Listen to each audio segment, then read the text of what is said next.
Hello and welcome to the Herbalist Apothecary. I'm Stefan Jornsson, herbalist. Today we're just sitting here in the garden. I'm just starting to harvest a few of our lovely chamomile flowers, which are going to dry for use later on in winter. And here we have our plant of it. So it's quite lanky and leggy at the minute, you can see that, and the flower stalks come up really quite high on it, through about 1 to 2 foot. They're quite floppy, so it's time now to start harvesting them a little bit.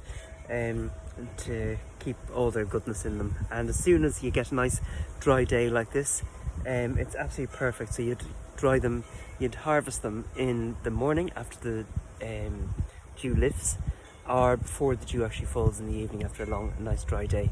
So today is absolutely perfect. So what we're doing, it's the flowers, like I said, that we harvest, and just the tops of them. And of course, always ask the plant beforehand that you can work with them, and then the medicine is much stronger. So we've got a couple of these baskets done. Chamomile, of course, it's a nervine, so it's a sedative nervine, so it keeps you nice and relaxed and calm. It's also a carminative, which means it expels gas from the body. It's used as eye washes. It's soothing and comforting to the skin for burns, all that sort of stuff. It's very safe for pregnant women to take. It also increases appetite as well, so because it's a bitter, and we've talked about bitters before in these videos, and usually bitters are going to promote things, gastric juices, and bitters as well. Some of them are also emmenagogues, which means they promote bleeding and from period bleeding. So for long cramping things, this is also very, very good for cramps as well.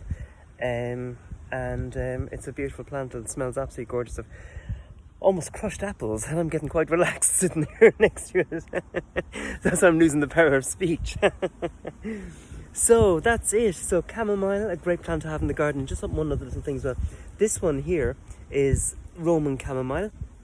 You can also get a German chamomile as well, and the difference between them is Roman chamomiles are perennial, so they come back every single year, and they're quite short-lived perennial, so I wouldn't expect a plant to be lasting more than 5 years. Well, it doesn't agree with me anyway.